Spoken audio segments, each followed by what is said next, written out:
Testing.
I'd like to call this November 15th session of the Holyoke City Council to order. The clerk will call the roll, record those members present, please.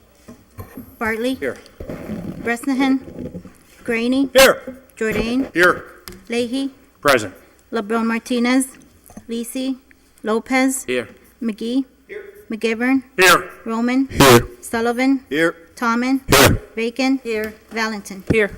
Mr. President, we also have two members from the school committee with us, from the schools with us. Yeah, our two city council representatives are also with us. All rise for the Pledge of Allegiance, please. I pledge allegiance to the flag of the United States of America and to the republic for which it stands, one nation, under God, indivisible, with liberty and justice for all. God bless America. And the city of Holyoke. And the city council, since Councilor Lisi's not here, so I'll add that in. We're making Holyoke great again after following Tuesday. And we have before us 1, 2, 3, 4, 5 late file items on the agenda. 1, 2, 3, 4 of them happen to do with the Joint Committee on City Council and School Committee. Mr. Chairman, did you want to proceed with those? Yes, Mr. President, I'd like to take, make a motion to suspend the rule, take up item number 1 through 5 off the table. Second. How about one? Let's start with 1 through 4. 1 through 4, sorry. Okay. You want to do those as a package? Yes, please. Okay. Motion on the floor is to remove items 1 through 4 off the table and take them up as a package. All in favor of that? Aye. Opposed? So moved. So item number 1 through 4, all reports of committee reports from the Joint Committee on City Council and School Committee, they were all referred orders. Item number 1 was that the City of Holyoke provide information to the Joint Committee of the City Council and School Committee as to the dollars available for capital improvements now that school construction bonds are completed. That order's been recommended as complied with. The second item related to discussing school security improvements and citywide crisis response efforts. That order's been complied with. Item number 3 related to a conversation regarding the administrative staff of Goodwin College and Windsor Marketing Group, asking that they be invited to address the committee regarding potential collaboration and partnering with Dean Technical High School. The fourth order relates to the superintendent being asked to attend the joint meeting of that committee to discuss MSBA projects. That order has been complied with. A motion? Adopt all the committee reports? Yes, Mr. President. Okay. Motion's been Second. made and seconded to receive all 4 committee reports and to adopt all 4 committee reports. Under discussion, the chairman, Councilor Roman. Thank you, Mr. President. Thank you, colleagues. I apologize for my absence at the last meeting. Our joint committee had a really good conversation with the receiver of public schools. We had individuals from both the finance department as well as the police department here to discuss a myriad of issues. I'll just lead off with the school construction and the MSBA projects. All of our council colleagues have received, and it's open to the public. Tomorrow, there is a meeting at Holyoke High School at 6:30 p.m. with regards to the state of the current public schools that we have in the city of Holyoke, and what are the possibilities for plans, including around the joint committee, the ad hoc committee that has been formed around the school department headquarters and what that looks like. With regards to the school safety improvements, we had a great discussion in an executive session, but some of the items and call-outs that came from that meeting was actually, believe it or not, behind Holyoke High School, the second parking lot in the rear has a thinner entrance and egress, which is a little bit dangerous. So myself, Councilor Sullivan, and Councilor LeBron Martinez at our next meeting will be filing an order jointly to expand and widen that rear road. So it was really good conversations. And with regards to Windsor marketing, I thank Councilor Sullivan and the receiver, and I will deflect to him to allow to discuss, but he was the one that brought this order before us, and it was a great conversation. Again, we will be meeting towards the beginning of December, after these public meetings have gone forward, including hearing back from the committee on the school committee with regards to where the department headquarters will be. And with that, I'll deflect to my colleague if he wants to talk about that order. Yep, thanks. Just briefly, Counselor Sullivan. okay, thank you. Just briefly, the people from Goodwin College were in a team meeting. They couldn't make it, and the people from Windsor Marketing were out in Kansas City. But having spoke with both of them and the receiver, they've agreed to work jointly and directly with each other and with the administration. The Goodwin College one's, particularly exciting. It's everything we thought it could be. They're very interested in working with the administration at Dean and developing a pipeline, and especially through their financial aid section, they have almost $5 million in grant money available for low-income students. So that could be a really good connection for the school there. Windsor Marketing is going to work directly not only with the administration there, but also with the advisory committee in the graphic arts division. So that's about it on that. Okay, anyone else? All right. Hearing no further discussion, all in favor of adopting the committee report? Aye. Opposed? So moved. Item number 5 relates to the Park and Rec employee discussion in that executive session. I would recommend that stay on the table. Tonight, again, was not a convenient time for that individual to come. Also, I believe the next meeting is not going to be very good for the Park and Rec department as well. So I'm looking at the second meeting in December, if we can pull that together. The only other thing I would add is it does look like there's conversations going on, hopefully, to continue to bring that issue to a resolution. So I would pass that along. So looks like some progress is being made on this item. Move the table? Yeah, well, just unless there's no motion to remove from table, it'll stay on there.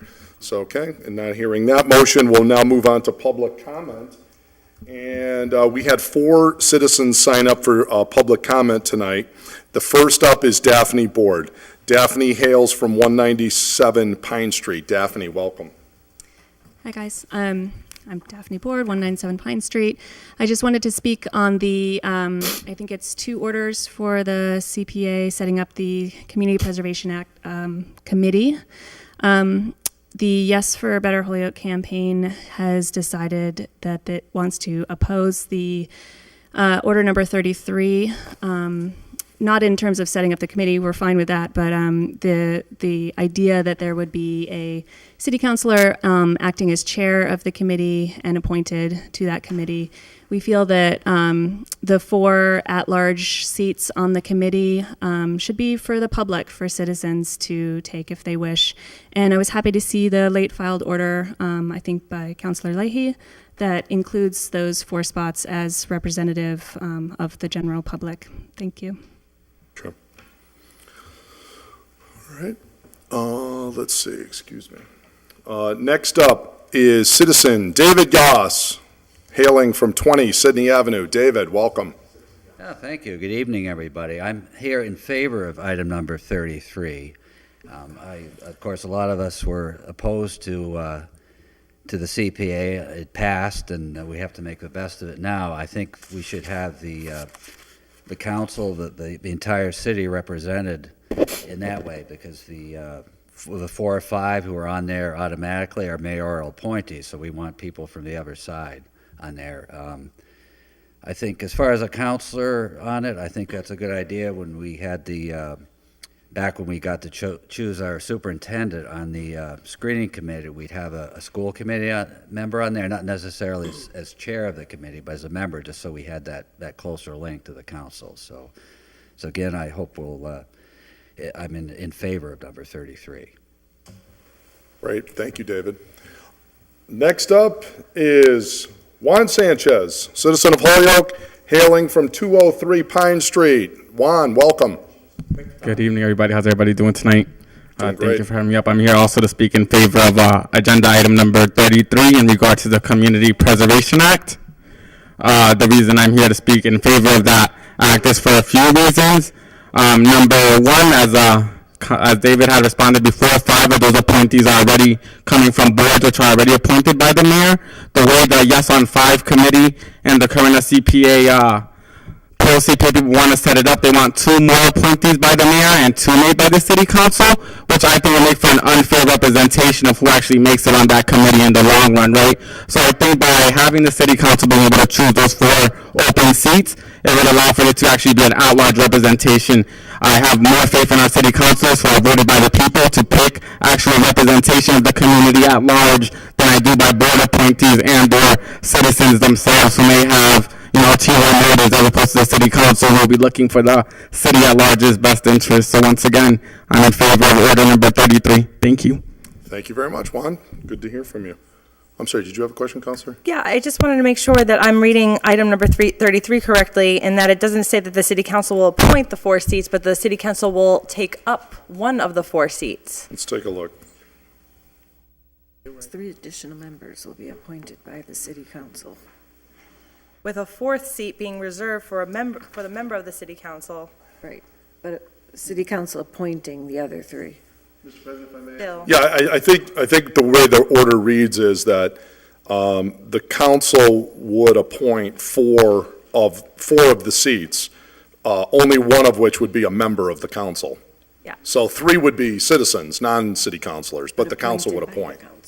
Yeah, but additionally, we do have a role in this process when it comes to the actual proposals and the appropriation. So I feel like we're double dipping if we take a seat as counselors on that committee. Yeah, well, I'm sure we'll have plenty of debate on that in committee. Sure, I just wanna make because sure we're going to that have to I'm- create an ordinance to this effect that would establish all these rules, whatever the rules are going to be.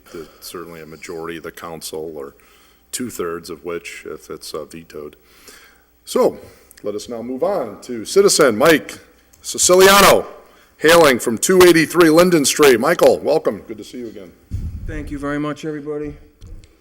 Indeed, I'm here to support the item number 33, although I was wholeheartedly opposed to the CPA.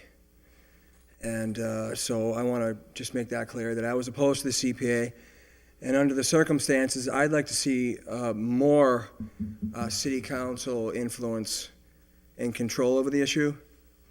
In essence, because I guess I interpreted the CPA to be a tax, ultimately. And I'd like to see that in the hands of the city council, which I believe, if you all don't already know, I hold in very high regard, and would like to see administer, this process have more influence over this process. Great. Right. Thank you. Does someone want to make a motion to suspend the rules to go to 33, so we can? I would, Mr. While it's in the President. forefront of our thoughts? Make a motion to take up item number 33, please. Second. So We motion's also been made and seconded to suspend our rules to go to item number 33 right now. All in favor of that? Aye. Opposed? So moved. Motion to ordinance?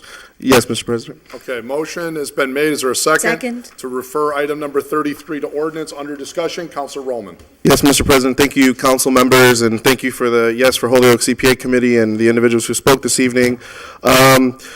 I didn't make this decision lightly, and I wanted to just say that in my research and looking at all the other cities and towns that have the Community Preservation Act, there are actually, and this was just today, and looking at the actual makeup of the committee, there's at least 5 to 7 communities that have at least one selectman on the committee, the CPC committee. With regards to the appointments, an overwhelming majority of those communities, the at-large seats are appointed by the Board of Selectmen or the City Council. There are a few examples of cities and towns, yes, where it is split by mayoral or town manager and City Council approval, but a majority, and I just was able to go from towns A all the way down to town F, in which over 25 to 30 of those communities, just in the first half of the alphabet, and I'll continue my research for committee, the at-large seats are decided by the body of selectmen or city council, and out of that, there's at least, like I said, 5 to 7, including Dunstable, Chelmsford, Clarence,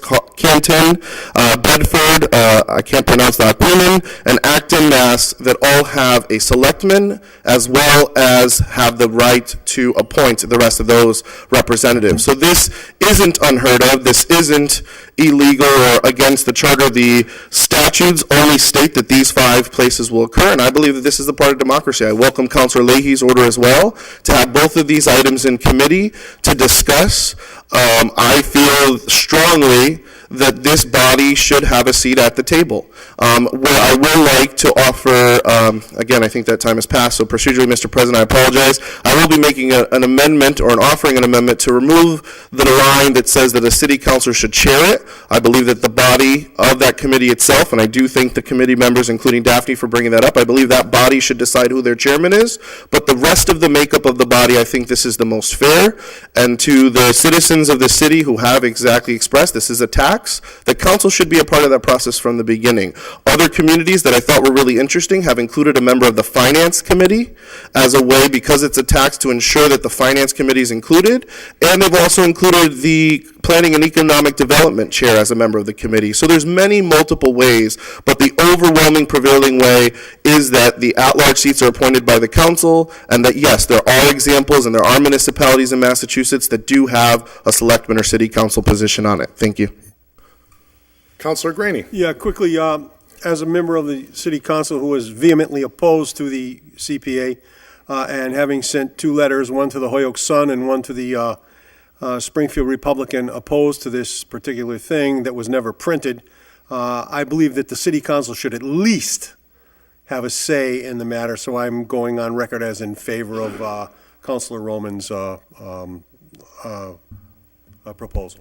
Thank you. Anybody else like to be heard? Councilor Leahy. Is it appropriate that we actually take up the item that I filed, it's a late file item as well, regarding language? Sure. Did you attach a statement of why this is of an immediate and urgent nature? Did I attach a statement? For our discussion from last night?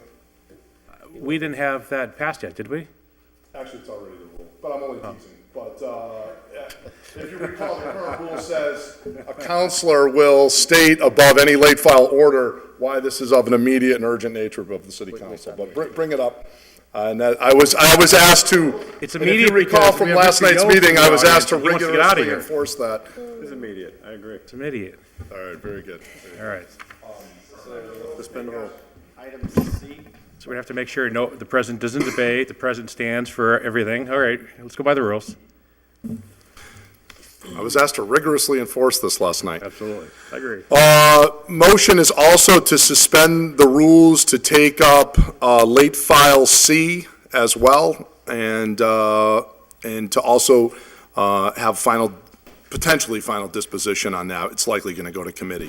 But all in favor of that? Aye. Opposed? So moved. Let me just quickly read through both items so you have the full language in front of you. Councilor Roman has filed the order that says the City of Holyoke establish the Community Preservation Committee. The purpose of this committee shall be to study community preservation resources, possibilities, and needs, and to make annual recommendations to the City Council on spending of CPA surcharge funds. Required members of the committee per state statute shall be one representative of the following city boards and commissions: Conservation, Planning, Historic Commission, Housing Authority, Park and Rec. And 3 additional members will be appointed by the City Council, with a 4th seat being reserved for a member of the City Council who will also serve as chair of the committee. City Council appointments shall be made by the City Council President. Councilor Leahy files an order, late file C, that says composition of the committee, statutory requirement. The first 5 members of the CPC are required by statute, and each of the following boards must designate one of its voting members to serve on the CPC: Conservation Commission, Planning Board, Housing Authority, Historic Commission, Parks Commission. Composition of the at-large members: 1 citizen not currently holding elected or appointed office, nor current municipal employee as appointed by the mayor. 3, not currently holding elected or appointed office, nor currently city employees as appointed by the council. Term of office, 1, 2, or 3 years. We can discuss an ordinance, then the full council. So those are the 2 proposals. I believe you had an amendment that you wanted to strike the portion that said the council representative serve as the chair. Yes, Mr. President. Is there a second to that? Second. Any discussion on that amendment?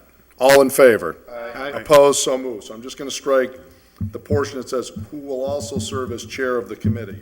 So there'll be a period after council. We now have item 33 and late file C before us. Motion on the floor. Is there a second to take both proposals and refer them to the ordinance committee under discussion? Councilor Bartley. Yeah, just a quick point, because we went through this once before with the exact same issue. When it came to the vote, we had 2 orders, almost exactly the same, with about a 5-word difference. And it just got jumbled up. I mean, I don't know why we have to, why do we have to have both of these? I mean, and if we do, then in committee, once, I hate to say it, but one will have to have leave to withdraw. I mean, I know that's a hard hit you right in the gut. I think I got an order tonight that's going to be leave to withdraw, and boy, it's crushing. It's crushing, Mr. President. They keep us humble. But can the counselors who file these orders, can they buck up, and are they firm enough to face that possibility, Mr. President? Otherwise, can't they just have a co-order? I mean, tonight, so we can all be one happy family. I mean, there's 2 divergent views here. I know they're about, again, 4-word difference, but true. Yeah. True. Very good. So, absent further discussion, Councilor Leahy. My little message won't be as dramatic as Councilor Bartley's. However, I'm just looking at Councilor Roman's, and his language, I think, is very good. I think it's pretty stock coming from the state. However, I think it gives more power to the mayor. And I'm not talking about this mayor. I'm talking about any person that's sitting in that position. That's what I'm looking at. I'm looking, when I followed the order that's in front of you now, the late file order, I'm looking at to have more power on the city council. And it might not be any of us next term. However, I'm just looking at the fact that we, the city council, should be overseeing this, and that's why I filed this order. If Councilor Bartley would like, or Councilor Roman, to put these two together, I just want to make sure that the city council, that's the position I have, and that's who I want to represent. I have no problem with that at all. Councilor Roman. Yes, Councilor Leahy, so with all due respect, sir, my order gives that respect to the council. Your order, the mayor currently appoints a majority of the 5 seats, and you would give him another seat. Well, that would be 6 mayoral appointed seats, us 3. My order would give 5 mayoral appointed seats and 4 to the city council. So, just plain and simple. Ours would strengthen the city council's position in saying that all 3 of the at-large would be appointed by us, and we would have a seat on the council. And your order, in my opinion, would then give the mayoral 6 appointments and us 3 appointments. That's correct. Councilor McGivern. Mr. President, knowing that the motions on the floor is to refer both items to the Committee on Ordinance, I will make an amendment that the City Council give the Committee on Ordinance permission to amend and combine these items with one final product when it comes back out. No problems with that. All right. All in favor of that amendment? Aye. Opposed? So moved. On the main motion, which was to refer both items to ordinance, any other discussion? Hearing none, all in favor? Aye. Opposed? No. So moved. And off they go. Okay. We're now to communications. And item 6 is a communication from the Assistant City Solicitor. This is an opinion on political activity in public spaces. I believe Sarah gave all of us a copy of this. Any discussion, or we could just, a motion to receive would be in order. Motion received. Motion's been made and seconded to receive. Any discussion? Hearing none. All in favor? Aye. Opposed? So moved. Thank you. Let me just catch up on my notes here. Okay.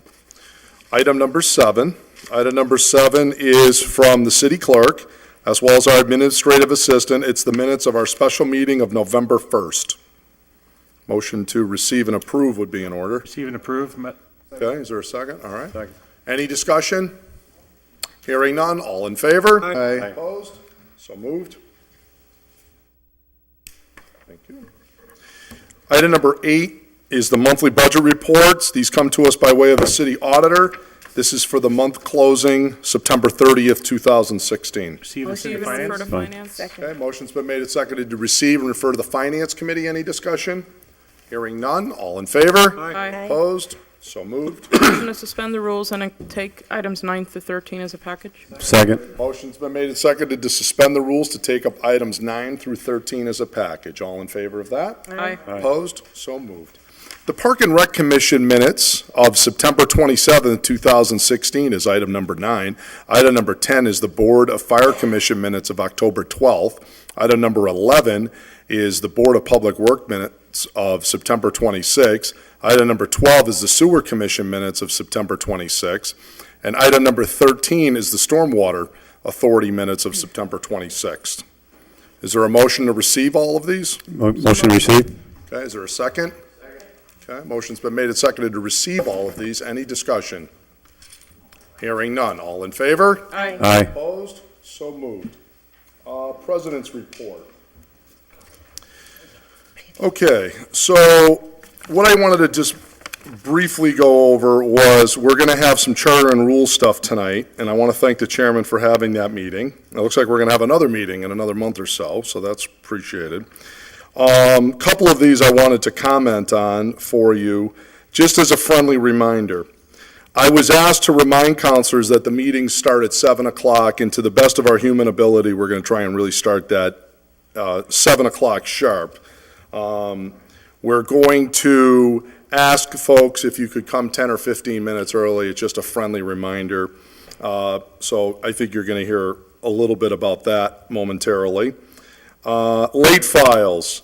You're going to hear later tonight about limiting the number of late files to 10.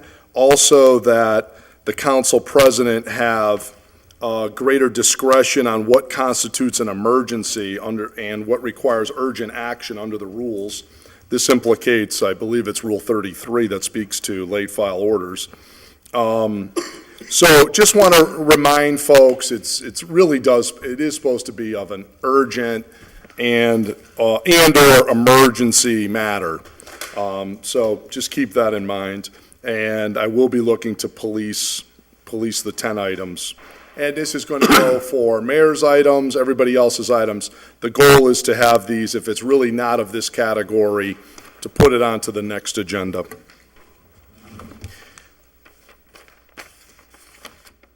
I'll save conversation about those later.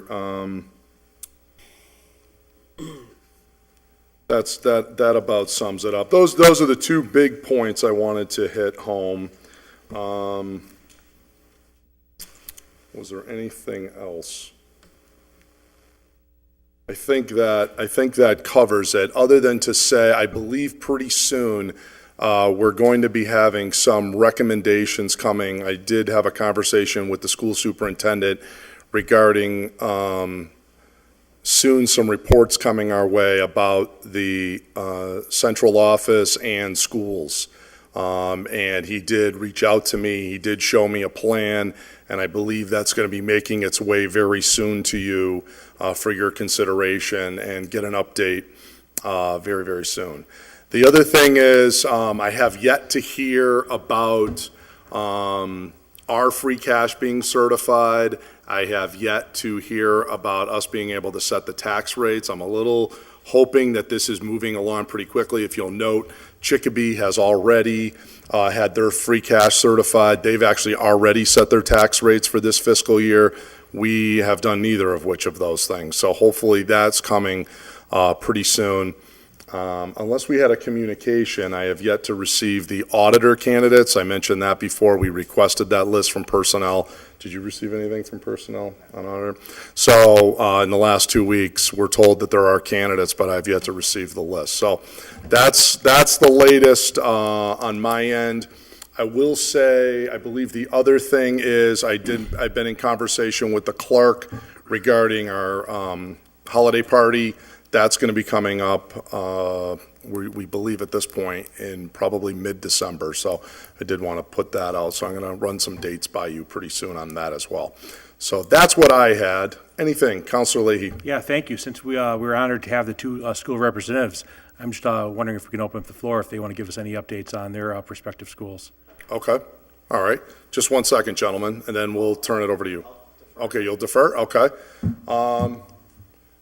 Anything you guys wanted to say at this point, either of you? Any thoughts or? You don't have to. You don't have to, but just to put it on the spot. You know, we're trying to think of a good time and opportunity to let you guys weigh in on anything you want to weigh in on with either it's the issues or just a general public announcements or your take on the world or, you know, things at school that you think are germane and important to us. Anything but the presidential election. Yeah, don't talk about that. No. That's over with. We'll leave that for the pundits. So, all set, or you could save it for next meeting? All right, save it. How about you, sir? All right, okay, good. So you can prepare for us something really good for next one. Councilor Valentin. Thank you. I just wanted to clarify, because I know that you just mentioned about the candidates for auditor. And after our last meeting, I followed up just, you know, out of curiosity to see where this kind of all stood. And I'm a little confused because you just stated that we still have to receive that information about the candidates, but there's an email that was forwarded to me that was dated October 7th, which was from Bob Judge to you with the folder of the applicants for the auditor position. So I'll have to follow up with them. So I'm just a little confused because this was well, I'll try to help unconfuse based on October 7th. So I just want to be fair and well, we like to be fair and state on the record that this apparently these applicants were forwarded to you and to the mayor October 7th. And it's a Google Drive, and when I open it, it has all the auditor's applications there. I'll see if maybe my system doesn't have Google Drive. I'll look to see. So I just wanted to say that on the record so that we're not. And now it's what, November 15th, so I don't know, maybe he should have perhaps confirmed. And also, it's just to be fair, we also like paper copies of all these things. I believe that's the traditional process. I don't know if there's perhaps a new process that's email-based only. I've only been here 24 years. Well, but I just perhaps there's a new system, so I want to just be fair. I just think it's unfair to state that the director of personnel has not forwarded this information when that indeed has happened. So because we are here and we are having a discussion about it, I just want to say on the record that that did happen. And again, this is not about Mr. Judge or anyone here specifically. Okay. But I have the file right in front of me. Great. Thank you. So why don't you re-forward that to me and send it to Ryan so we can get those. Great, thank you. Anybody else with any other corrections? Councilor McGee. No corrections. Okay. Just with regards to the school department, we had another meeting yesterday, and just to be clear as to what we're going to do is we're going to set up a meeting, because I filed that order to come to finance to have the whole team come in, and we're going to present a bunch of information to you with a bunch of different options and the projected cost to each option. Then it'll be a discussion as to the pros and cons for each, because when we started to get into this whole thing as to how to move it, if we're going to move it all, other issues developed and we took it all in. Therefore, we're going to provide a very detailed report to you, which then the council can come up with a recommendation or Dr. Wright can do it. But we wanted to be fair, just to let you know, is here's everything. Here's the cost, A, B, C, D, and E. If you move the pieces around, this is what will happen. It wouldn't be fair to say, we're going with A, that's it. I wanted you to know the whole dynamic to the whole thing, because they have done a lot of work, this committee, with regards to this issue. And like I said, it wasn't just moving the department, it was all the stuff that started to be ancillary that had to be addressed. So I don't want you to be blindsided or anything of that nature. If we come in and we say, here's all the information, you're like, well, you didn't give us a recommendation. That will be the next step. So when we do come in, just understand that, okay? Great. Okay, thank you.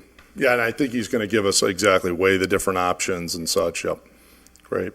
Any other thoughts? Okay, great. All right, thank you, councilors. So moving on to reports of committees.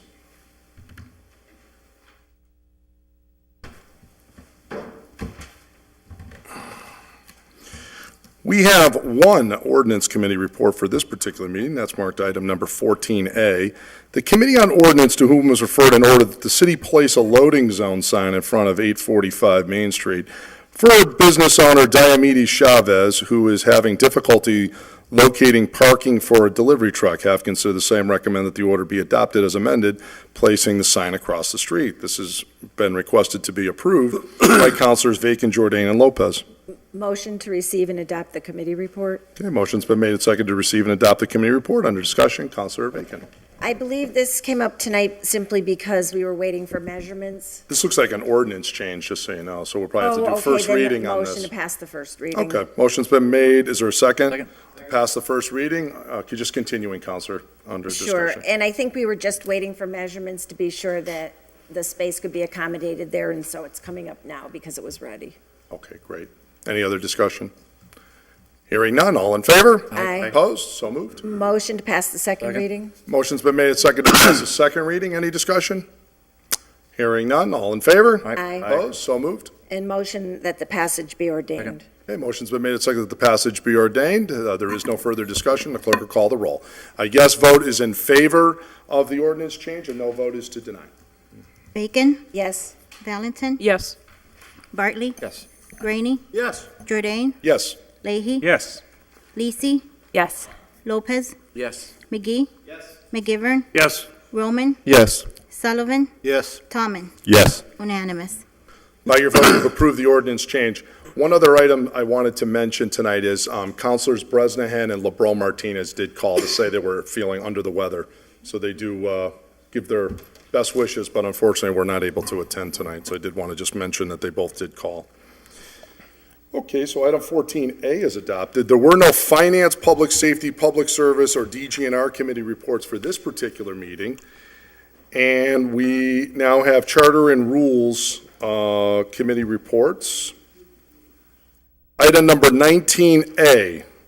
19A is the Committee on Charter Rules, to whom was referred an order that all regular meetings of the Holyoke City Council shall start at 7 sharp. The meeting shall be chaired by the council president or the senior member of the council president. Recommend that the order's been complied with. Mr. President, if we could suspend the rules and take up 19D at the same time. Second. It's a very similar discussion. Okay, great. Motion to suspend the rules to take up item number 17D. Okay. All in favor of suspending rules to take up 17D with A as a package? Aye. 19. 19D. Oh, I'm sorry, 19D is with 19A as a package. All in favor of that? Aye. Opposed? So moved. The Committee on Charter and Rules, to whom was referred an order that the rules of the City Council be amended, that all councilors are to be in chambers by 6:45, and that the council meeting will begin promptly at 7. Have considered the same, recommend that the order's been complied with. Councilors McGivern, Jordan, and Bacon. What's your motion on these? Motion made second to receive that each of the committee reports recommendations that the orders have been complied with. Okay, Be motion's been, adopted. Second. there's a second. Okay, motion's been made and seconded that item 19A and 19D, both committee reports be adopted, which is that both of these orders have been complied with. Under discussion, the chairman, Councilor McGivern. Thank you, Mr. President. The Charters and Rules did meet last night and took up some new orders and some very old orders that were in the committee from years past. And we're going to meet again, as you alluded to, again in December, to see that we can have a very fresh folder for next 2017. But these orders were of interest last night, and I think the committee and the members who were present worked hard on them. And you've started a little bit of discussion on 19A and B. Similar orders about the decorum of starting our meeting on time. We're all guilty. It's no one's person's fault. It's not the president's fault. I think we're all guilty of not being able to or not being ready to start at 7 p.m. And I think it's just a Councilor Roman's order, which is 19A, is a very elegant way of saying it would be to our benefit if we started on time. I know Councilor Graney is very supportive of this order and has been very vocal about this, and I think it just makes sense. Some of the things to point out is we used to start at 7:30 and finish at 9:30, but if we can get here at 8:45, which is part of 19D, if we can get here at 6:45, any business before the council meeting, which means appropriate business, such as telling the chairman, I'm going to make a motion tonight to remove something from committee, giving the president the heads up. Mr. President, I don't understand what's going on with this agenda on item number 10. If you try to do things like that at 7 o'clock, it prevents the president from starting the meeting and just kind of slows things down.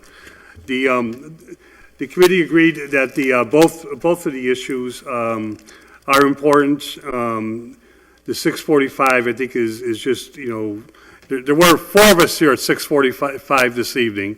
There were 7 people here at 6:50 this evening, and everybody was here at 5:07, almost. But it was good to see, and I think we started fairly on time.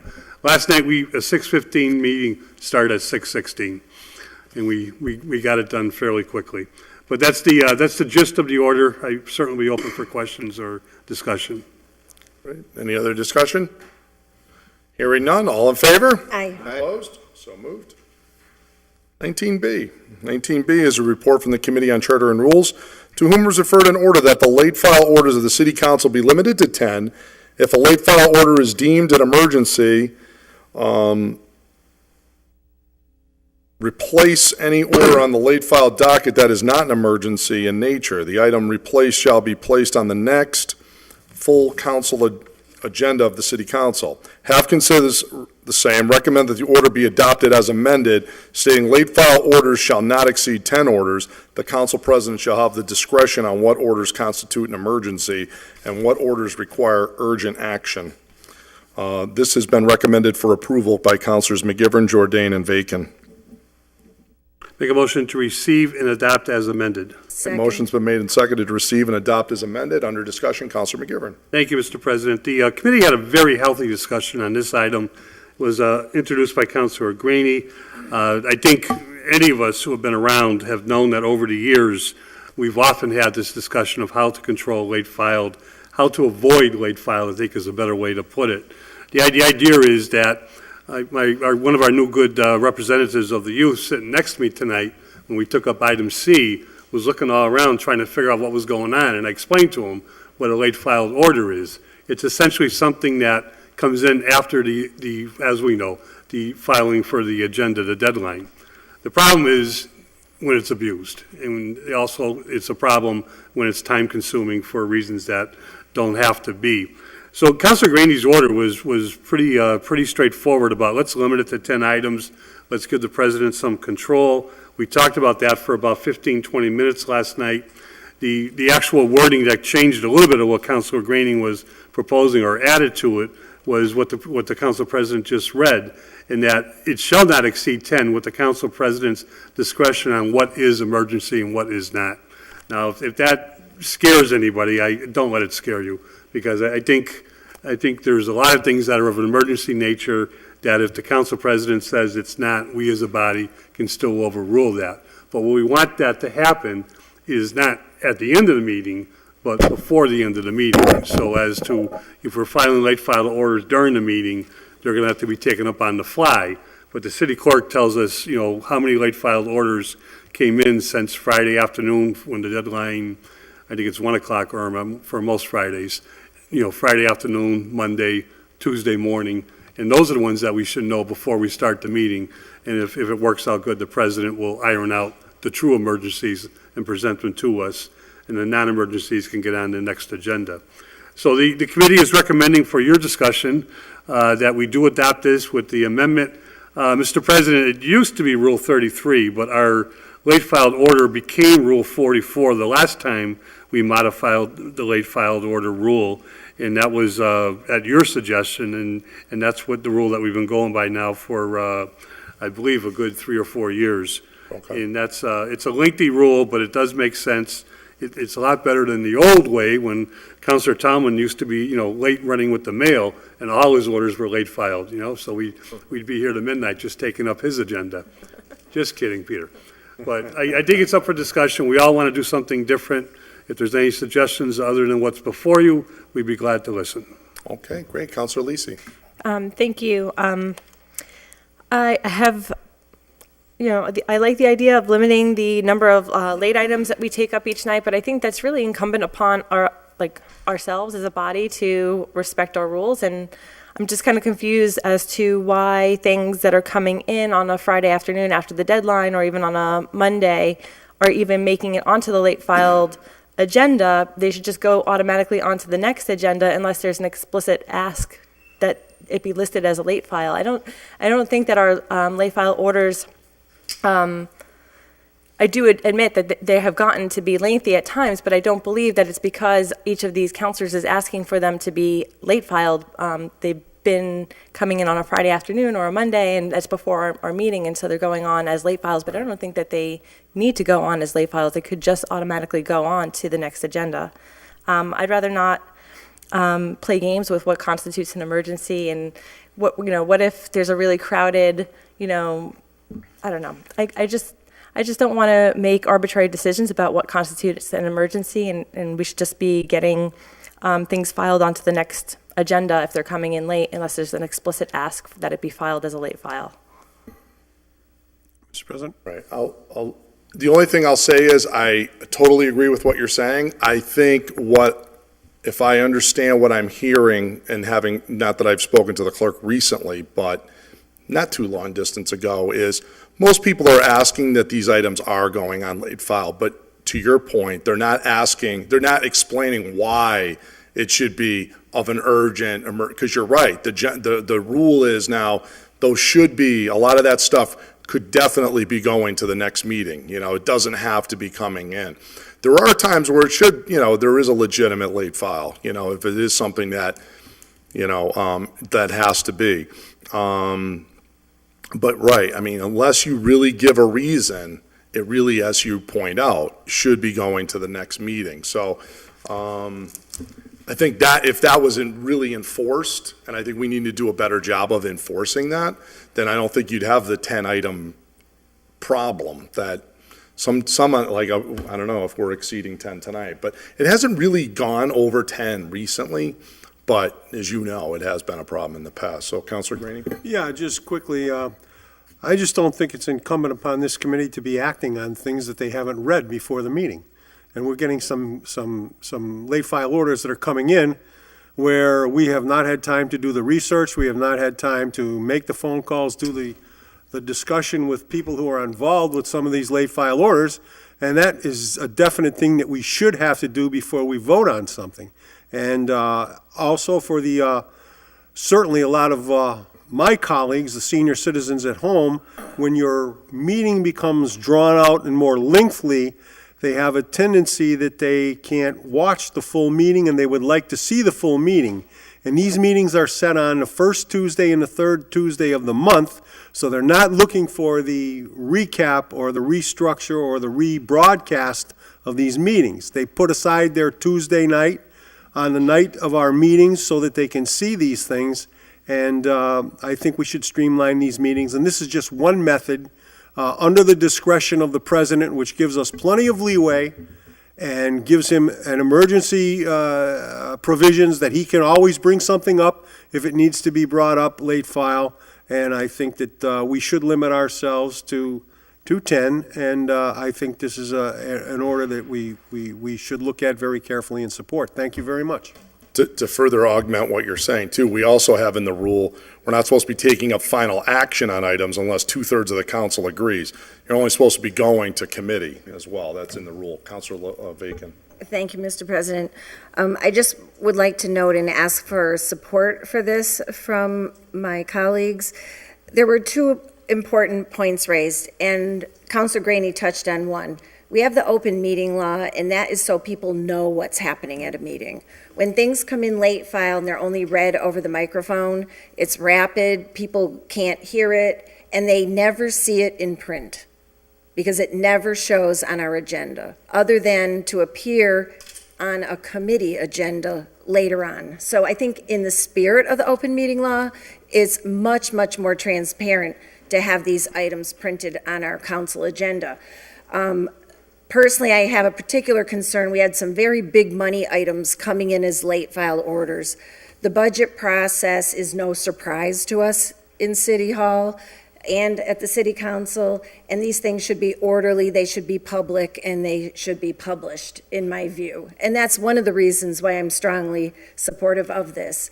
And if it helps us to remember that then we need a specific reason to file a late file, and we limit it and give discretion to the president of our council, who we all elect, to have that discretion, I think it's just a good tool to help us hold ourselves accountable, if you will. Thank you. Council Leahy? Yeah, thank you. I think it's a good order. I'm going to be supporting it. You know, there's two reasons why we as city councilors file orders. One, or late file orders, that is.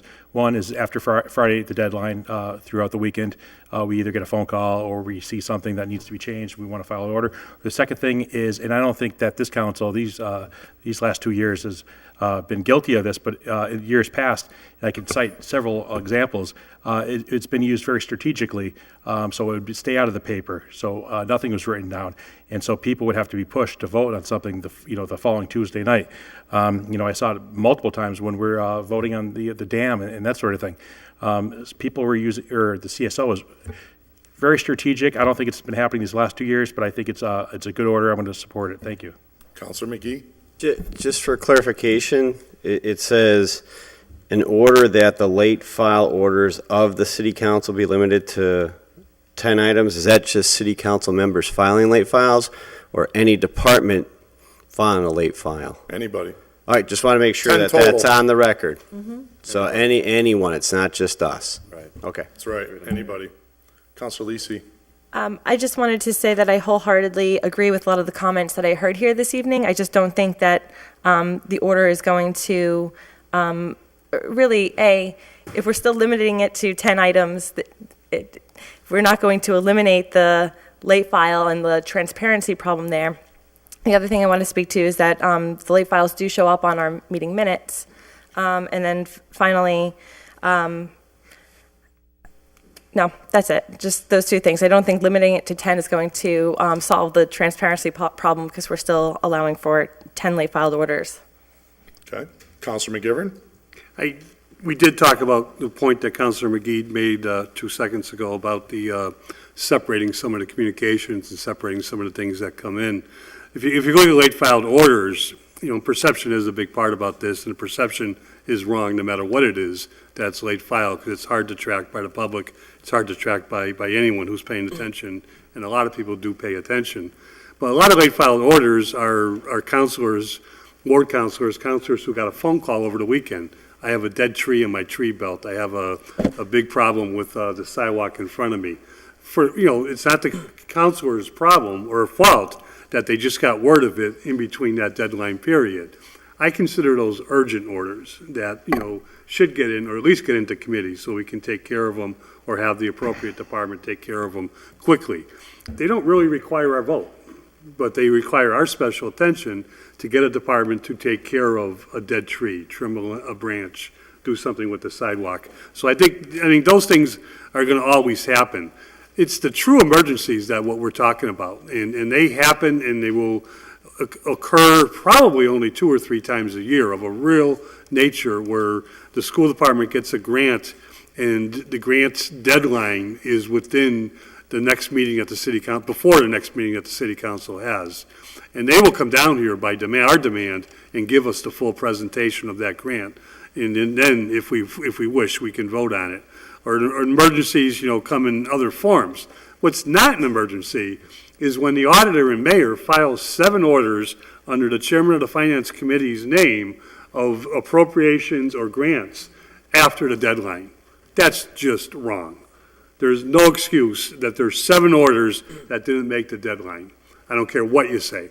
You know, everybody knows the deadline. The city clerk's office, if it's even going to change by an hour, the city clerk's office goes out of its way to inform everybody that the deadline has been moved up because of the holiday, because of so-and-so.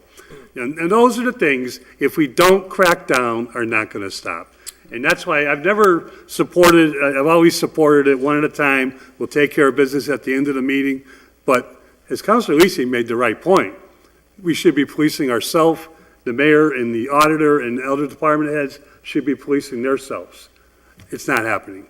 If we crack down, maybe we'll only get true emergency orders in the future, and then it'll make a lot more sense.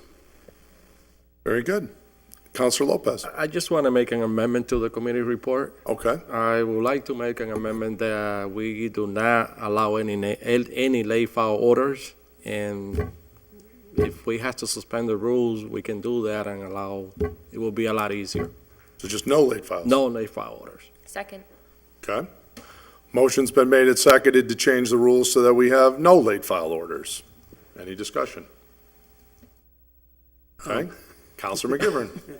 Sorry, but it goes even a little bit further than the extreme I just talked about. How are we going to know what is or what isn't if someone doesn't at least file it? I think we have to have a little window of being able to take a peek over our shoulder as to what came in late.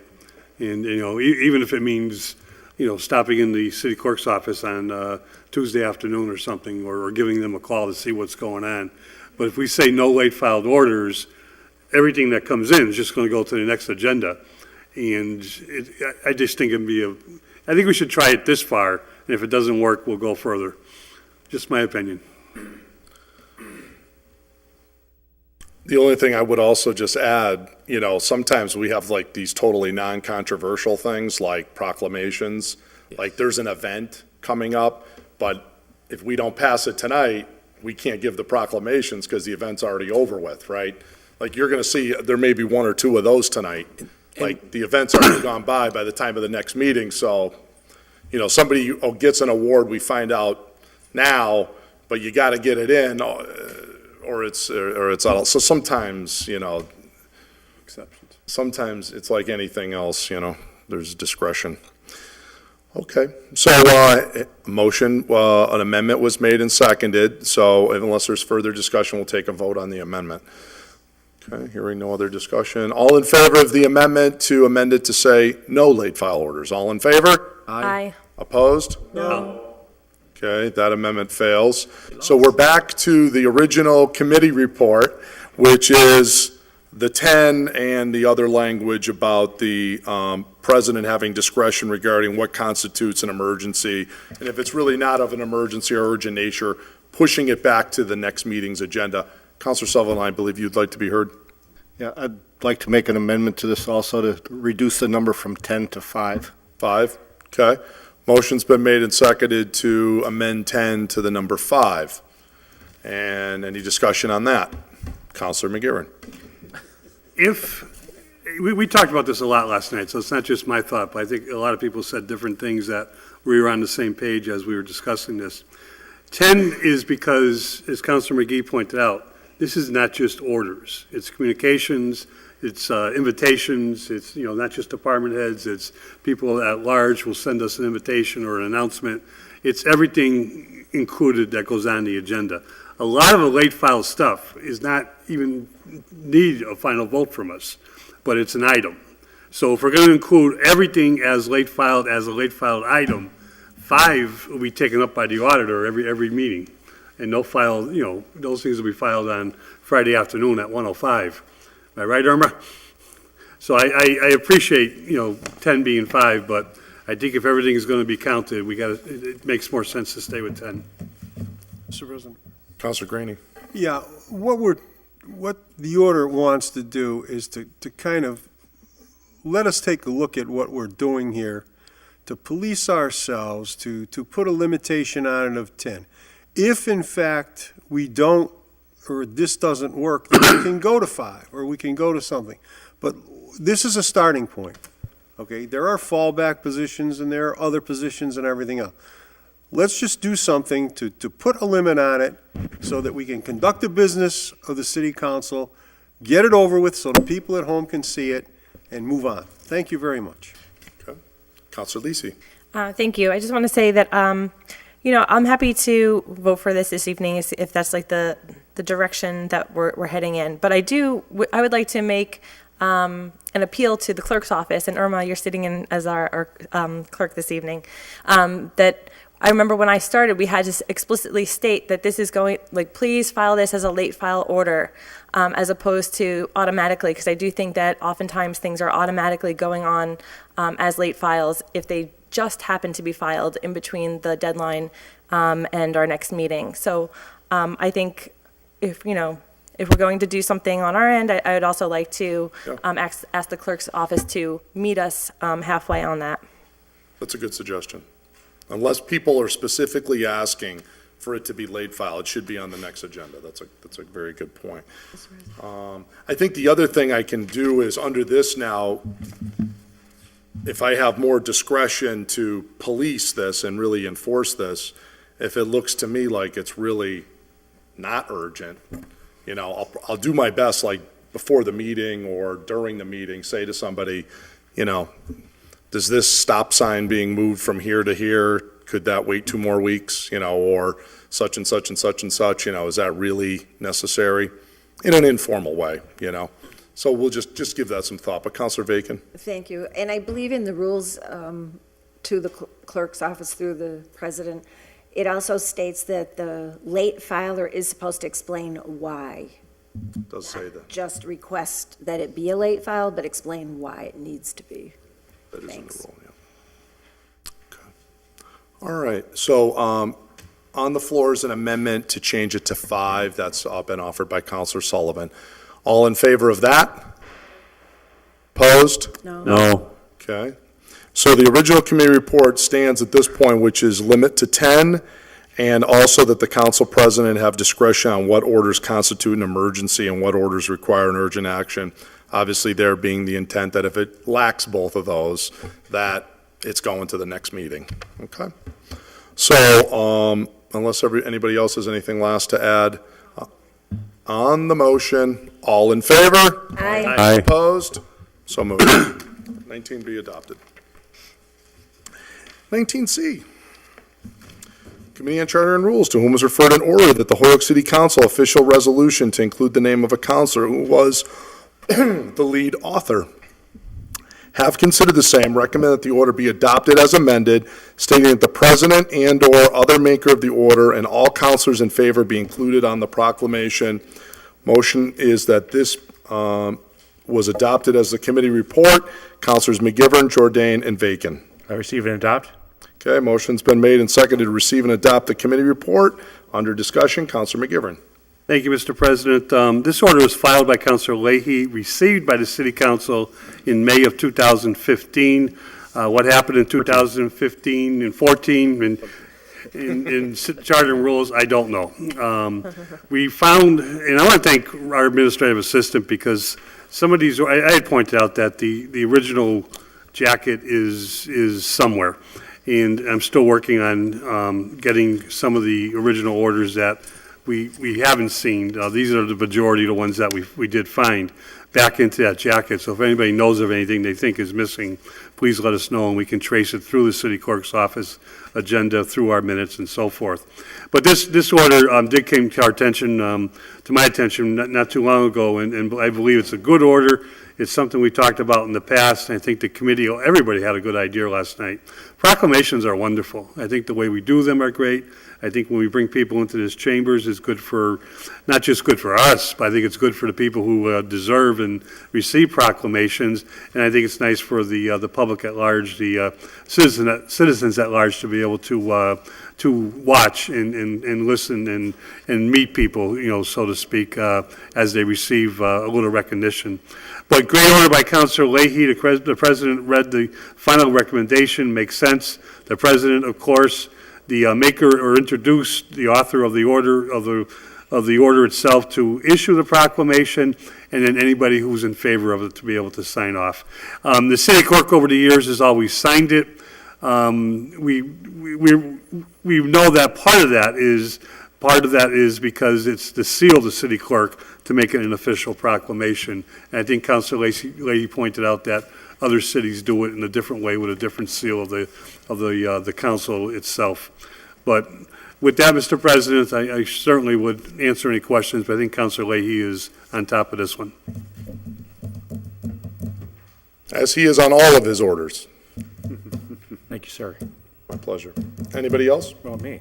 Oh, Councilor Leahy. The maker of the order. Yes, absolutely. Yeah, first of all, I just wanted to be, I'm honored, and I was part of this, I think, historic inaugural meeting of this fine Charter and Rules Subcommittee, which is, people have been asking me, when's this going to happen, and dying with bated breath. We were able to meet last night.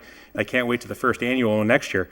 However, this was an order that was brought to my attention some time ago, I think many years ago, maybe 2 years ago, when a person asked and said that her father had come into the city council and got a proclamation. It was filed by, I wouldn't say the councilor's name.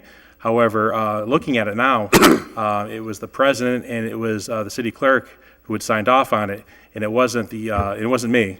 It was the city councilor who offered the proclamation wasn't a part of it, and so it got me thinking. And I looked into many other different cities and different towns, and I looked at the City Council of New York, Allentown, Atlanta, Richmond, and many other places. And what the common denominator came to was, first of all, it wasn't a person that had to do calligraphy, because that is kind of a pain for the City Council, more importantly for the administrative assistant. And at this time, I would certainly like to thank the administrative assistant's mother, who's the one that stepped up, and she's the one that's been writing out the proclamations, which, so thank you, Mrs. Allen out there. And I'm not doing this on behalf of me, because out of the 17 years that I've been here, I think I've only offered 7 or 8 of them. So this isn't directly towards me, but what the majority of the proclamations that I've seen is the body, which Councilor Roman was very quick to point out was the diploma font, and it's done on computers, just like the mayor. The mayor has his proclamations done on a computer, and any city councilor who wants to sign it. So you would have space enough for all 15 at this point. It's going to be lower next term. However, if only 6 people want to sign it, there's enough room for 6 people, because you certainly don't want to force anybody to sign a proclamation that they don't have their full faith into. So just having said that, I think that it was a good meeting. I was ecstatic once again to be at this historic meeting, and I look forward to the next meeting. Thank you. Great. Anybody else? I think sometime next year. Next year. All in favor of adopting the committee report? Aye. Opposed? So moved. Just kidding, Joe. I know, Jim. What goes around comes around. Oh, boy. D was already all taken care of, so now we're up to 19E. The Committee on Charter and Rules, to whom was referred an order to amend Council Rule 31 to allow any member present during a subcommittee hearing to sit in the meeting to meet the quorum requirement. Recommend that that order be given leave to withdraw. Councilors McGivern, Jordan, and Bacon. Make a motion to receive and adopt that the original order be given leave to withdraw.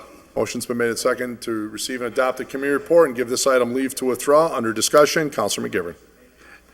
Thank you, Mr. President. This was originally introduced by Councilor Bartley. I believe other members signed on to it, but I don't have the original in front of me. Shatnoff and Bacon. Okay, thank you. And it speaks for itself, and I think we all understand the need for when there's reasons why a committee is scheduled to meet and at the last minute cannot meet a quorum. Illnesses, sicknesses in the family, things of emergency natures can happen at any time. Currently, our rule allows the president at any time to sit on a committee to make up a quorum. And that's been that way probably since before most of us have been around here. And it works to a degree, especially if the president knows that he's needed. There are times when it would be nice that, a meeting, I think once or twice last year, if I recall, a couple committees failed to meet in the evening because they couldn't get meeting that they were scheduled to meet because they couldn't get a quorum. The council president spoke out about this the most last night, but made a few points about how the committees are designed with members who want to be on that committee, who are familiar with the way the committee works, and are familiar with the items that go into that type of committee. And he just felt that this time that this would could break up that type of rapport or type of decorum for that committee itself. We didn't spend a lot of time on it, Councilor Bartley, no offense, but we did talk about it at the end of the meeting, and at the moment, that's our recommendation. Thank you, Councilor Leahy. Yeah, thank you. Yeah, so, you know, it is a good order, and the thing is, I don't think that this rule has been broken, or I should say, it's not, I don't think it's a broken system that we've had. I think over the last 2 years, for the most part, I can't think of one time that we had not to have a meeting because of lack of quorum. I know in years past that has happened. So at this time, I think because of that, I don't think that we should pass this tonight. However, if that ever becomes the case, maybe we should revisit it. Mm-hmm. Councilor Bacon?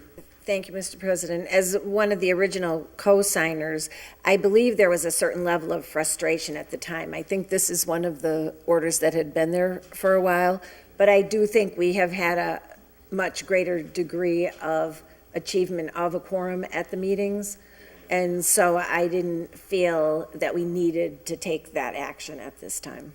Thank you. Okay, thank you. No offense. Any other to the thoughts? Okay. All in favor of adopting the committee report? Aye. Aye. Opposed? So moved. 19F. 19F is a report from the Committee on Charter and Rules, to whom is referred an order that the council adopt a rule in accordance with the legal opinion already provided, clarifying the need for a meaning of a signature on a committee report, specifically whether it indicates agreement with the report, agreement that the report as presented represents the majority vote of the committee, or simply that the signer was present at the meeting where the item was voted on. Recommend that the order be given leave to withdraw.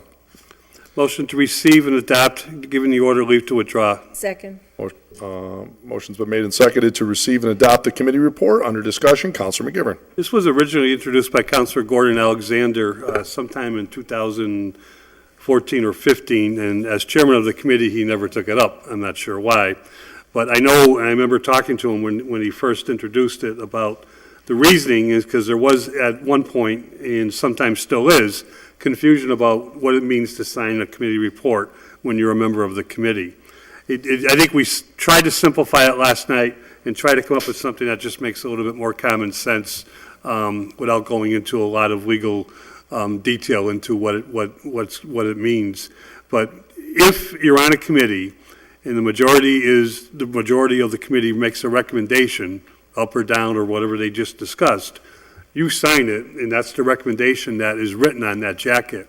However, if you're of the minority, you have two choices. You don't have to sign it because you didn't vote in favor of it, or you can sign it because you're agreeing that that's what the report says, even though you're against it. Signing it doesn't mean necessarily you're in favor of what the majority said, but it means you want it to come out for a discussion. And the president took it even a step further and said, there should be a way where we can sign our names and indicate whether we voted yes or no for whatever the report said, making it very clear. And that way, committee reports don't get held up because there's no discussion. Kevin is very astute on this. I don't know if he wants to weigh in. I can't say I want to break one of the rules, Councilor Gaines, but Robert's Rules addresses this specifically. It is very important that a committee signs off on their work, and I think that's why we do it. But sometimes there's 15 of us, 5 members on a committee. If 3 members voted in favor of whatever the item was, there's only 2 here. It stalls a committee report, which is not good either. I just asked that at this time, the way it's worded, it can be given leave to withdraw, but perhaps we can start doing some things a little bit different without a rule. Very short version is Robert's Rules requires the committees to produce a committee report. You have to have majority support of the committee report in order to come before the body, or it stays in committee until it's either removed from committee or a majority of the committee produces a committee report that the full council can act on. That's basically that. But to Councilor Graney made a great suggestion at the committee which I think we're going to try and see how quickly we can implement, which is to put next to each of the names on the thing, whether you supported or opposed the committee recommendation. So we're just making it a little more clear, which was another concern of some. They didn't, in fact, I think it was actually Counselor Valentin who pointed out at the last meeting, I think it was on the marijuana issue. She supported the committee report to have it out, but she wasn't in favor of the actual recommendation. So some counselors, are put in a difficult position that you're perhaps signing a committee report that may not necessarily support what your view is.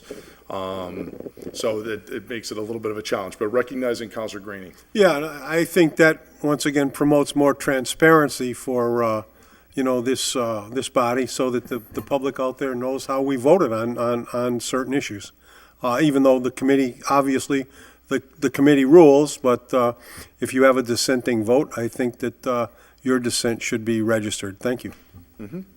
Counselor Tallman. Yeah, I don't know. I think this has come up a couple times in the last couple months where we did a committee report, but with no recommendation.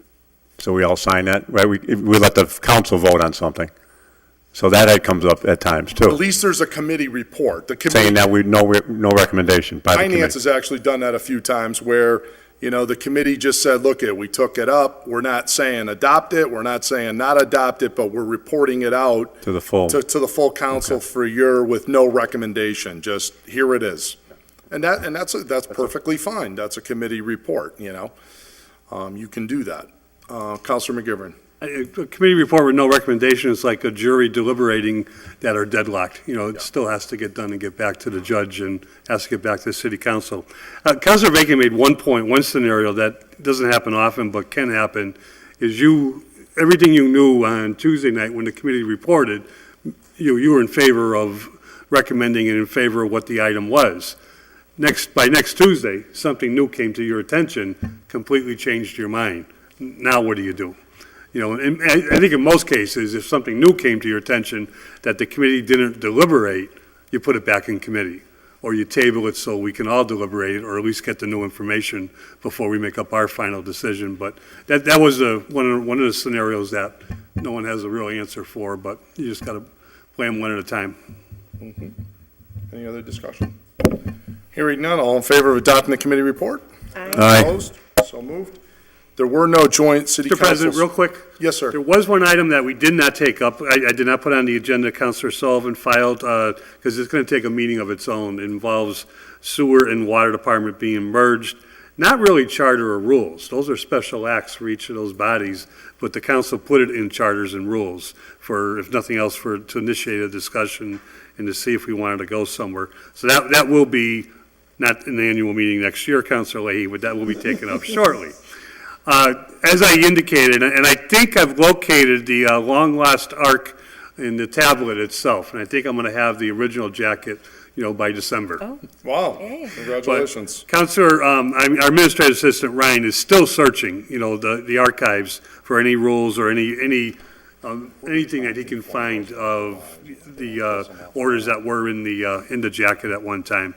So we talked last night and hope to meet in early December, but get everybody through Thanksgiving first, because I know you all loved the meeting last night, Councilor Leahy. It was historic. Thank you, Mr. President. Oh, not a problem. So we had no joint city council school committee reports for this particular meeting, other than the ones that were at the beginning of the meeting. And that now moves us over to motions, orders, and resolutions. We have item 21 from Councilor Leahy that the Law Department come before the Public Service Committee.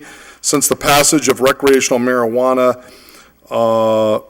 how will that affect our ordinances and laws? Also give us an update on the city's regulatory power over the stores that will be selling and manufacturing marijuana and edibles. Give it Dobson legal.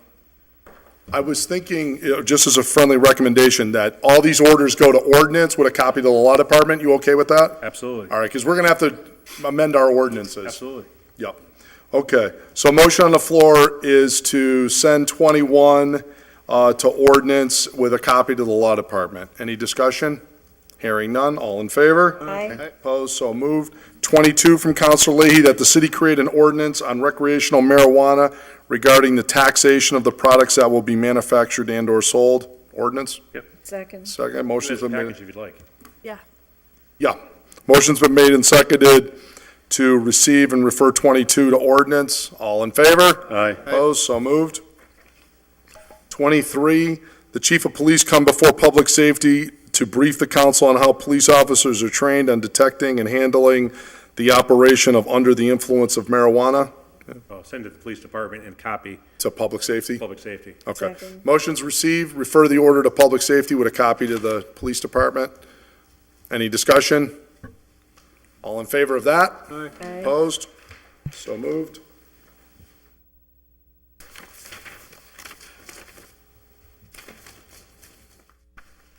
Item number 24 from Council Leahy, that the DPW install no parking signs. I'm sorry, did I say something else? Sorry. Councilor Lazy. Lazy, I apologize. There's some combination between your two names. Leahy. All right. Mayor, so, I receive, apologize. adopt this ordinance with- Introduced by Council Leahy, let me read it first, please. Department of Public Works install no parking signs at the beginning of Maple, located in the circle of Mata Della Rosa Church. Have the signs read no parking from 7 to 9 and from 2 to 4, Monday through Friday. Now, is that already the rules, or we need to create these rules? Yeah, you need to create them, so I believe. So it's ordinance. Ordinance with a copy of the DPW and also the principal of Mata Della Rosa School. Okay, all right. So copy to ordinance. Didn't Councilor LeBron Martinez file something like this? She had, and it didn't go anywhere, so I talked to her, we talked, and I said we're gonna refile it. Okay, all right. And you want to send a copy to the principal of the school? Well, so for her to be notified so she can come in. All right, Brian, could you do that at some point? Yeah. When we have the meeting on it, maybe, just let her know when it's going to be held. Okay. And a copy to the DPW. Sounds familiar, but I don't know. Okay, any discussion on that, Jim? Okay, all in favor? Aye. Opposed? So moved. Item number 25, introduced by Councilor Leahy, that the city install a light to shine on the American flag at Community Field. This will put the city of Hoyoke in compliance with the U.S. Flag Code, which reads the flag may be displayed 24 hours a day if properly illuminated during the hours of darkness. Request probably adopted, right? The DPW? Yep. Motion's been made and seconded. Receive, adopt, refer to the DPW. Councilor Leahy? Under discussion, a constituent called me, and he says the flag, for all intents and purposes, is taken down every night. However, such a beautiful park, it's a beautiful flag. Why not shine it all the time so people, even through the night, can see how beautiful of a place it is?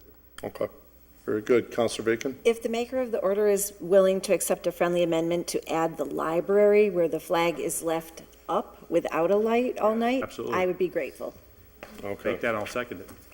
All right, so amendment to add Community Field and Hoyoke Public Library. Second. Thank All in you. favor of that amendment? Aye. Aye.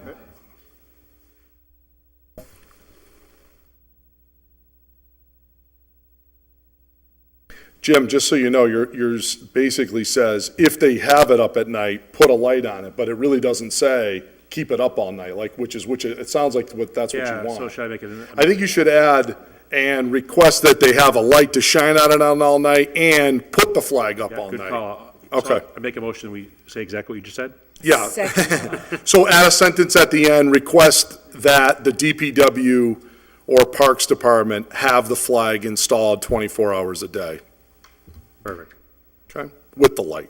Being the ward counselor, feel free to sign on. Oh, thank you. I'd be honored to. Adding Counselor Jordan as a co-sponsor. Okay. All in favor of that amendment? Aye. Opposed? So moved. All in favor of adopting the order as amended? Aye. Opposed? So moved. 26, 27, 28, suspend the rules, take up as a package and send to finance. Okay. Motion has been made and seconded to suspend the rules to take up items 26, 27, 28 as a package and refer all to finance. These are that the city accept the provisions of the 2017 Byrne Memorial Justice Assistance Grant.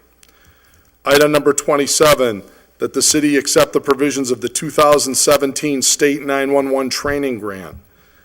Item number 28, that the city accept the provisions of the 2017 Bulletproof Vest Partnership Grant, all introduced by Councilor McGee. Motion on the floor, receive and refer all three items to finance. Any discussion? Councilor Graney? Yeah, could we just get a dollar figure for these grants? Yeah, we will. Okay, thank you. All right, any other discussion? Hearing none, all in favor? Aye. Opposed? So moved, all three referred to finance. Item number 29, introduced by Counselor Roman, that the DPW paint parking lines on both sides of High on the intersections of Resnick Boulevard and Jackson Street. Businesses and residents are requesting that the parking lines be painted. Receive, adopt, DPW? Okay, motion's been made and seconded to receive, adopt, and refer to the DPW. Any discussion? Constituent request. Thank you. Hearing none. All in favor? Aye. Opposed? So moved. Item 30, introduced by Councilor Roman, that the city forester trim overgrown trees on the corner of Jackson and High. It blocks the view of drivers and makes the intersection dangerous. Receive, adopt, and send to the forester and the DPW. Okay, motion's been made and seconded to receive, refer to the DPW and city forester. Any discussion? Hearing none. All in favor? Aye. Opposed? So moved. Item number 31, introduced by Councilor Roman, that the DPW remove and clean up dead shrubbery and overgrown weeds on Adams Street, which is between Clemente Street and South Bridge Street. Receive, adopt, and send to DPW. Okay, motion's been made and seconded to receive, adopt, refer to the DPW. Under discussion, Councilor Roman. Just like to make a quick note, this is directly across the street from the DPW, I guess you would say, warehouse facility. And every time I walk around Morgan School, both constituents, teachers, students, it's literally right across the street, and it looks terrible. So I'd like to see it cleaned up, please. Thank you. Yep. Any other discussion? Hearing none. All in favor? Aye. Opposed? So moved. Item number 32, introduced by Councilor Roman, that the DPW, City Forester, and G&E investigate and remedy the raised sidewalk due to tree roots in front of 346 Elm Street in Holyoke. Sidewalk has been a safety concern, and individuals and residents are tripping over the raised sidewalk. As a result, homeowners adjacent are concerned with potential root damage to foundations and water pipes. Receive and approve and send to DPW, forester, and HG&E. Motion's been made and seconded to receive, refer to the DPW and the HG&E. Any discussion? All in favor? Aye. Opposed? So moved. 33 we already sent to ordinance, which brings us now to item number 34. Item number 34 is introduced by Councilors Vacan and Jordan, that the sale of recreational marijuana be allowed under the same zoning as medical marijuana after the state establishes regulations. Receive and refer to ordinance. Motion's been made and seconded to receive, refer to ordinance. I'd like to make one friendly amendment, though, to it, is if we could delete the words "after the state establishes regulations." I'm not so sure that's even necessary. I think the law, I'm told, is going to take effect December. I did hear a date on that. Yeah, 15th, so believe. I don't think I think they're going to start doing it and not before they promulgate regulations. So. Sure. Okay. So I'll make the motion to strike after the state establishes regulations, since there's a date certain. Yeah. That's seconded. Second me? Any discussion? Thanks. All in favor? Aye. Opposed? So moved. Motion is now to refer the order 34 as amended to ordinance. Any discussion? All in favor? Aye. Opposed? So moved. 35, introduced by Councilor Valentin, that a handicap sign be placed in front of 189 Beach Street for Abigail Savine. Ordinance with a copy to the Commission on Disabilities. Okay, motion has been made and seconded to receive, refer to ordinance with a copy to the Disabilities Commission. Any discussion? Hearing none. All in favor? Aye. Opposed? So moved. Item number 36, introduced by Councilor Bartley, that the City Council ask the Mayor, DPW, and Superintendent to use 2017 CDBG funds to purchase and install an outdoor bulletin board that can be locked and is waterproof, that is sufficient in size, and installed in a convenient location for the public. DGR, please. Second. As opposed to just receiving and adopting? Under discussion, Mr. President, once we get to that point. Okay. Motion has been made and seconded to receive and refer to the DGNR committee. Under discussion? Thank you, Mr. President. So yeah, you and I co-filed this order with the virtually exact same language. Since we're remembering historical dates, we did it November 18th, 2014. But who's counting? Well, who's counting? But we're talking about historical dates tonight, so I mean, might as well get into the history of it, right? So, and we also have an order tabled in committee right now relative to another CDBG matter. So I thought I would just take it up then, and we would just send it back for the next city council meeting at that point. Great. Thank you. It should be noted, the council's already adopted this numerous times in the past, and this really, I don't understand why this is such a, a monumental accomplishment to get this done, but it would remedy so many of these potential open meeting law issues if we would just simply put a locked bulletin board out in front of City Hall such that it's big enough so that every page of the agenda could be shown, so that if in the unfortunate event or occurrence that the website goes down or something goes down, we have 24/7 access to the public of all of the different meeting notices so that we're in full compliance and everything's wonderful and there's no issues. And I don't know, the clerk's office, to her credit, said she is going to follow up again with the DPW. It seems like a really simple ask at this stage of the game, but. Well, it would be a good funding source, too. It's CDBG eligible for this area. Yeah. So. But I mean, how much could this possibly cost? I mean, several $100s? I mean, these things aren't that Well, expensive, I again, wouldn't think. There'd be no excuse if it was for CDBG, I mean, so. Goodness. Thank you. All right. All in favor of referring to DGNR? Aye. Opposed? So moved. Joe, you got something you want to say? He's just No, he raised his scratching hand. his nose. No, he raised his hand. that's all. I started to, but I'll save it. Okay. I was just going to point out, we've done this before too, is PEG Access could pay for it too. Of course. Yeah. Yeah, that's right. Mr. They only have about $1 million in there. I don't know if they could swing You know, it. Counselor Graney? Yeah, it seems reasonable for something like this. I mean, Hoyoke High School has an electronic bulletin board right in front of it. Right. I mean, so the cost of that must be a great deal more than I mean, I'm talking an enclosed corkboard. I mean, something you'd see at a state beach that says, whatever, $649. $649, okay. And From the Flower Fund, let's do it. yeah, from the flower fund, yeah, right. I go along with that. Yeah, sure, If we have a long agenda, we might need two. yeah. God. We'll have to increase our dues. Okay, on that note, here we go. Item 37 from Councilors Bresnahan and LeBron Martinez. That a handicap sign be placed in front of 11 Center Street for Josephine Rivera. Motion to send to ordinance with a copy to Disabilities Commission. Makers, where's the, oh. All in favor of that? Aye. Opposed? So moved. Item number 38 from Councilor Bresnahan, that the Health, Fire, Police, Building Department, License Board provide a list of social clubs within the city of Holyoke and any licenses that are issued to them. This request is due to the recent stabbing that took place as a patron left a social club in South Holyoke between 3 and 5 a.m., as reported by the Republican newspaper. Receive, adopt, and refer. Yep, motion has been made and seconded to receive, adopt, and refer, and report back to the council saying, 14 days? 2 weeks should be enough, right? Okay. Any discussion? Mr. President? Yeah. I know the maker's not here today. I was actually going to ask if I could sign on as a Yeah. co-sponsor. Absolutely. He doesn't object.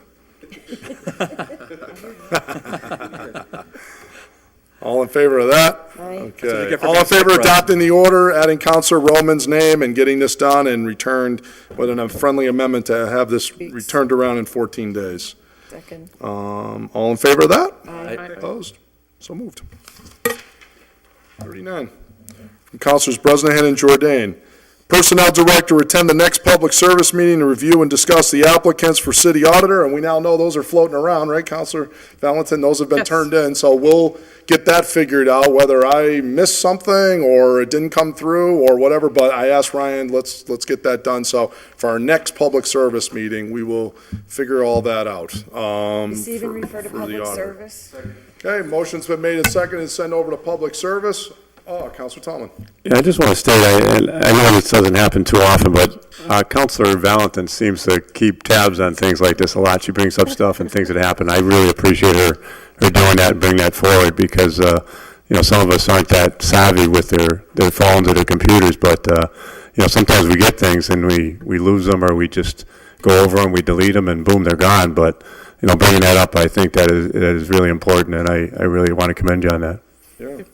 And just as a follow-up, I just sent Ryan the email. Oh, And good. there was actually two. One was October 7th, Bob Judge sending the information to both you and the mayor, and that same day, you actually sending a response saying thank you. So that's the one I sent to Ryan. Okay. So now everyone can have access I wonder to, if you have I wonder if the attachment, this Google Drive, because I'm assuming this is all these people's personal information. I'm not really a big fan of that being sent unsecured. I don't know if I even have a Google Drive to pick that up, if that's some sort of zip drive or it's with all their personal I mean, it's based on, information. it's based on Gmail, and so, I don't have Gmail. but I believe that when you look at the link, and maybe when Ryan sends it to everyone, right there it says open the folder. So if people open it and it pops up, which is I think what happens, regardless of what type of email you have, that's how it kind of shows. So it's actually the applications, the resumes, all of it in one place. Yeah, see, again, I don't know if there's a new process, but just by way of going back on this, I believe he got these a long time ago. And what prompted it was, I think it was in September or early October, actually, Dan Bresnan actually inquired as to why they hadn't been turned over. His response was nobody asked for them. Right. What? Right. Yeah. So, I mean, if we're going to air out all the emails, let's get the whole chain out. I have no problem. Yeah, I just want to make sure this wasn't, one set of emails. Let's get them all out there. And, emails are the topic in the presidential. We can make them the topic here too. But the request was basically, why did that occur? And I believe the normal process is supposed to be not we request them and him send them to me. The process is all, as it's been for as long as I've been here. The personnel director hands everything over to the administrative assistant. We get these things, or he submits it as a communication to us with all of these, and then we forward them all to the committee. It's not supposed to be a situation where Dan or me or him sending it to us on a personal level. This is as a council, because these belong to all of us. These private communications, So maybe that's part of the mix-up on it, Maybe, I don't know, I don't recall from a month ago, but nevertheless, your point is well taken, and we'll get to the bottom of it. But the point is, the process, and I'll talk to Bob, we would like on this or any other positions is send it to the council. We forward them to the committee, give them to Ryan, and we do the follow-up. So in the meantime, the October 7th email I did send to Ryan. Good. And so if he can just send it to everyone, then folks should be able to access at least the information so that we start to become familiar with the candidates. Right, and if you could make sure that we get those, print those all out, and then we can get those into the committee so we can, and now, I don't know, we'll have to follow up as to call these people and such. Yeah. Okay. Number 40, the City of Holyoke Ordinance Committee discussed creating regulations with respect to air bed and breakfasts located within the City of Holyoke. This is a really good order, by the way. I got a call on this, too. Yeah. I'd like to be added as a co-sponsor on this, because I told Council somebody I would President, can I file also this. be added as a sponsor? Adding Counselor Leahy as well. Even refer to ordinance? Motion's been made, second, receive and refer to ordinance. All in favor? Aye. Opposed? So moved.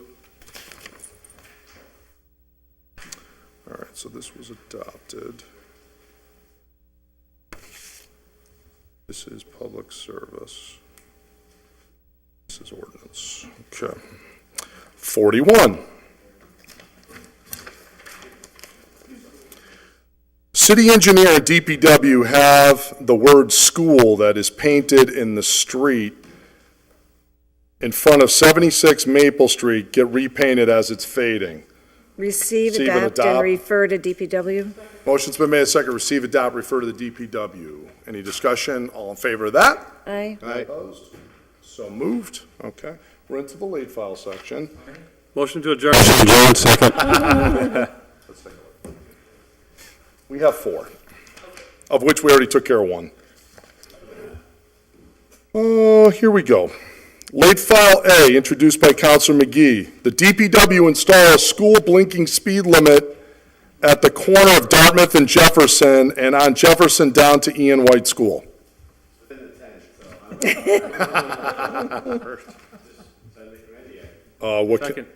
Safety. Safety? Safety.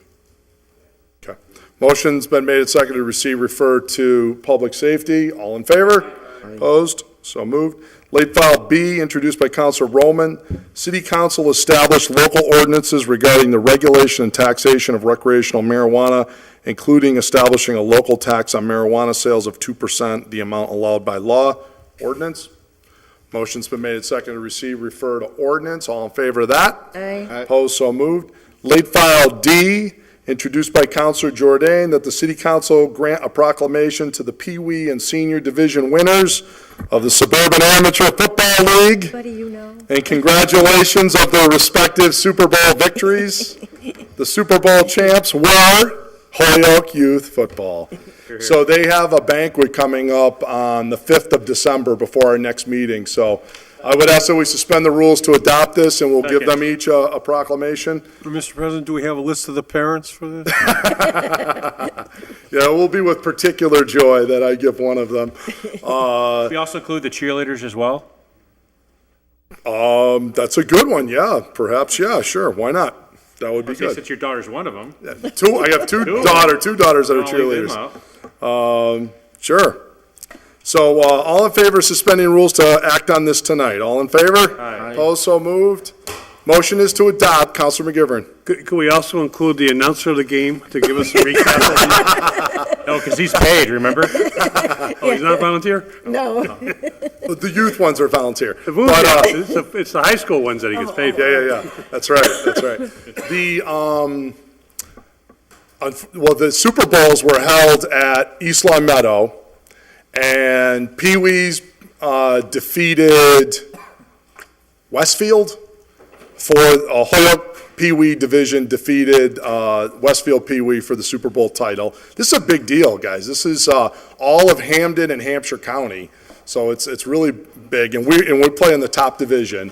And then, unfortunately, the junior division didn't make it to the Super Bowl, but the seniors made it, and we defeated West Springfield in a epic blowout game. And my favorite player, number 75, had recorded 3 sacks and a block and all kinds of other good stuff. So just a tremendous league, and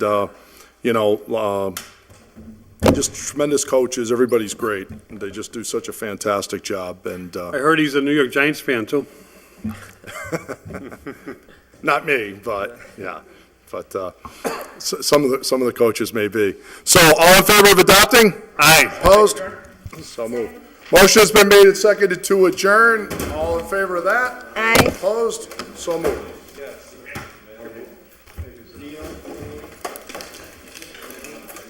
Yeah, that's